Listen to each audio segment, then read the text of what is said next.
This is Jamie, and I am on again because I've had a few questions. People are not sure, and I'm sorry, I'm a fidgety person, um, about some questions that they have about ancestors and are they the well ones or are they ghosts and malicious and all of these other type of questions that tend to pop up.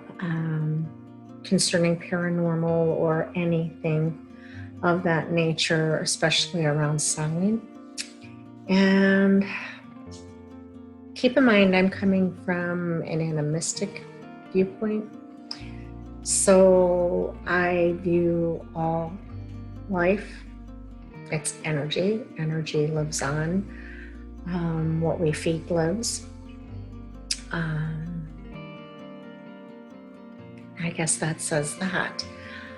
Who else better than our ancestors? And when I say ancestors, I'm referring to the well ones, the ones in the light, the enlightened ones, whole spirits that have progressed and along their journeys and have reached along with the elders, the ancestors. That's, to me, that realm. Those that have recently passed, now some of them may be accepted right away into that fold. Where we are is where we are spiritually, with or without a body. So that progression is still continuing, in my opinion anyway. So when I look at that, it'd be like me going to an elder that's living. They've lived through things that I have not. They've seen things that I have not. They have wisdoms that we've long forgotten. They've been human. Now, granted, there are spirits, others that are not and have not ever been human. And some people think, oh, geez, that's demons or that's this or that. And no, not necessarily any such thing. Do those things exist? I'll let you come to your own conclusion on that. We all have different viewpoints. However, if there's light, the elders and ancestors, there's dark. Whatever you would want to call that and whatever it is to you. Trust that you are well loved and you're led and you're protected and you're watched over. Our ancestors laid hope in our very being. So when we live, hopefully we're honoring them by carrying that torch further than what they could. Some people have asked questions about, well, I don't hear and I don't see and I don't feel them. Their physical body is gone. But yet I sense and I just kind of know that it's this person or that person. Well, then it probably is. For me anyway, I believe that we all have different ways of sensing things and seeing things and understanding things. Earlier today, I had answered another question, and that was about keeping a journal, really, so that way as we get these inklings, whether it be hackles or spirituals or feeling like you just got hugged and you don't know why, or smelling a familiar smell that takes you back and reminds you of a loved one. Those things are there for us. And as we get those, maybe we'll have a tingling or an upset stomach or whatever to warn us and guide us. Make a note of that. And then when something comes along, that feeling will reiterate, and then you're like, oh, that's what that was about. And then you can use that journal to help you coincide and learn and understand how your people are talking to you, how they're guiding you, how they're leading, protecting, what have you. Some people don't understand those inklings and have different ideas of what they may be. So I'm not going to say my way is the only way. It is what it is to me. And that's why it's important for me, why I keep saying whatever it is to you.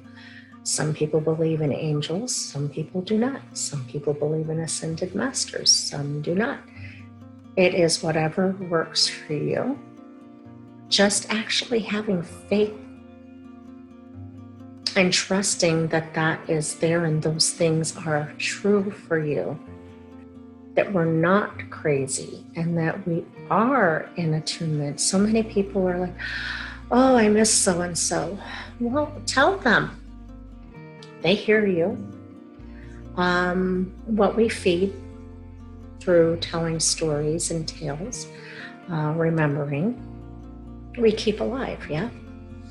So keeping that in mind. However, also, there are some cultures that don't say somebody's name for maybe a year, whatever the time period may be in that culture, because of the progression I was talking about earlier, so that way they can be doing their busy work and getting better and growing and progressing into what it is that they need to be able to accept, to release, to grow, to change, and come into the fold of the ancestors, the wise ones, and so on, and continue with their progression there. I don't know if I've answered questions or complicated them, and I am sorry for that. I just think that it's important for you to kind of at least get some tangibility in your mind what things mean to you and how you relate, what resonates, so that way you can relate with them, because they may be out of physical body, but they are still very much alive, and you can interact with them, and we can communicate with our beloved dead ones. And again, that's something, I don't really call them dead, because their physical body may be gone, but their essence still is alive. So I may sometimes lovingly say undead, and then that conjures zombies and other types of entities to other people. It's not what I mean. And I guess that's the issue. From one person to another, what one thing means to one person means something else to another, which is why communication is important and understanding perception bases. And that is why I told you I'm coming from an animistic point of view, so that way maybe you can understand me a little bit better as I'm presenting things to you going forward. But think about these things and think about how you can fine-tune the communication that you have with your loved ones. As Samhain approaches, you may even have been finding a hairbrush misplaced or a picture frame turned funny or whatever, and they're playing, they're having fun, they're trying to let you know they're here. So welcome them home and enjoy the communion that you can have with them, the wisdoms that you can gain, and the direction that would be with much clarity. And also take time to show gratitude for all that they've persevered through, so that we can be celebrating them, their wisdom, their tenacity, and drive just for humanity to continue. And as we're going through a lot of the things that we are going through with pandemics and social unrest, and the list goes on, I think it's kind of nice that we can learn from some of the things that they have lived through. And a lot of things that we're going through now may haven't happened since way, way, way back, or never has happened. But either way, because they have lived through much more, and I mean lived through, not just experienced this part or that part, lived through, got to the other side, not just of life, death, humanity, but got to the other side of the crisis and know how to handle it, and are here to reassure us and to love us and to guide us. And for that, I'm just very ever so grateful. And it's a special thing. I have always felt protected. My mother had passed her human body on when I was 9 months old.